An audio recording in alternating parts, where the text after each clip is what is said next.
Have you ever stopped to think about the invisible forces that shape your day at work? I mean, it's way more than just your to-do list and deadlines, right?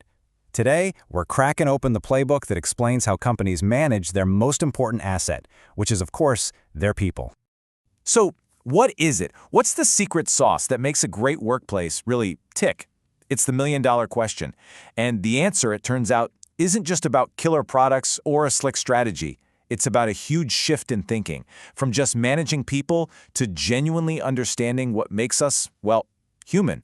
That's where the real magic happens. All right, to really get where we are now, we have to take a quick look back at where we came from. This whole story starts with a really simple but powerful change. The move from seeing people as just numbers on a spreadsheet to seeing them as the actual engine of the company. So, in the old days, managing people was basically about the nuts and bolts. This was the era of personnel management.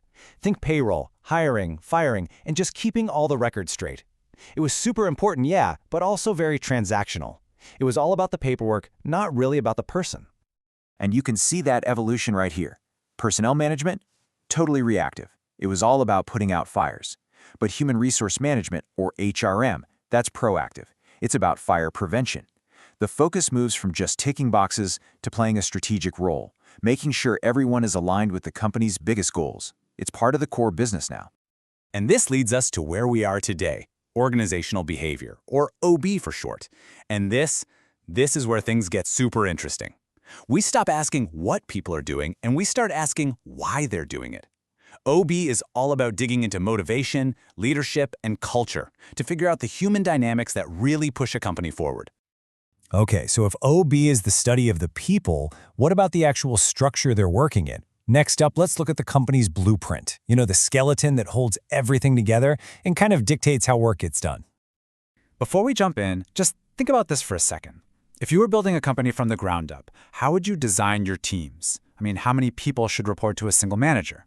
It seems like a simple question, but that one decision creates massive ripple effects through the whole organization. And that decision has a name, span of control. It sounds a little technical, but it's a really simple idea. It's just, how many people can one manager realistically lead well? And the answer to that, whether it's 3 people or 30 people, is going to define the entire shape of the company. See, this choice creates 2 completely different kinds of companies. A narrow span of control gives you a tall organization, like a big pyramid with tons of layers of management. A wide span of control creates a flat organization, where people have a lot more autonomy. This one thing affects everything from how fast decisions get made to how empowered you feel in your job. So we've got the structure, the blueprint. Now let's talk about what actually fuels the people inside it. This is really the heart of it all, the motivation engine that drives performance. I mean, it's a simple question, but man, the answers are complex. What is it that really gets people fired up for their jobs? Is it the money? A sense of purpose? Being recognized for good work? Let's look at some of the biggest ideas out there. Maslow's famous hierarchy. It's such a great way to think about motivation. The whole idea is that you have to build from the ground up. You can't really worry about achieving your full potential if you're worried about paying the rent, right? The best workplaces totally get this. They cover the basics with fair pay, they build community so you feel like you belong, and they give you recognition to build up that esteem. That's the foundation for great work. Then you've got McGregor, who gave us these 2 different ways of looking at people.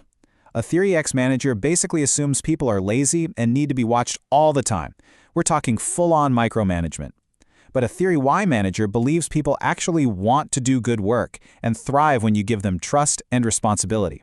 The lens a leader chooses changes absolutely everything. And there are other great theories too.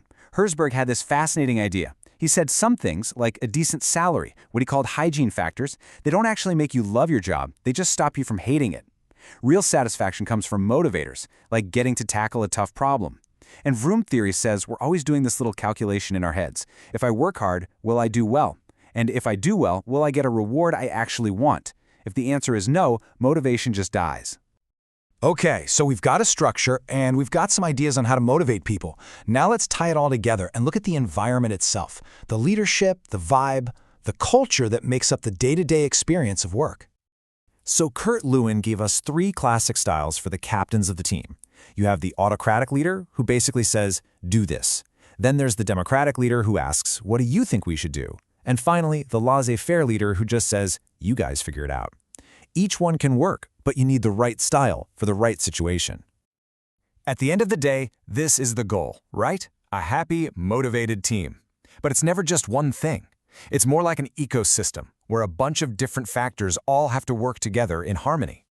Think of it like a recipe. A massive salary can't cover up the taste of a toxic work environment. And even the world's best coworkers can't make up for a dead-end job with no chance to grow. Real satisfaction isn't about one ingredient. It's about getting the whole mix right. And when you mix all these things together, the leadership, the motivation, the structure, they create this powerful, invisible force called organizational culture. It's the unwritten rules. It's the personality of the company. It's the way we do things around here. And this quote just nails it. Culture isn't about the fancy mission statement hanging on the lobby wall. It's about what people actually do every single day. It's behavior in action. It's how things really get done. All right, so we've covered a lot of ground here, from dusty old personnel files to the very soul of a company. So what's the big takeaway for all of us in the modern workplace? When you connect all these dots, it becomes crystal clear. The whole story of the modern workplace boils down to this one major shift. We moved from managing processes to truly understanding people. The best companies today aren't built on better systems. They're built on a deeper insight into what makes us tick. And that leaves us with a really fascinating question for the future, doesn't it? As AI and automation start showing up as our new coworkers, which of these deeply human ideas, like motivation, trust, culture, and belonging, are going to become not less important, but maybe even more critical than ever before? Something to chew on.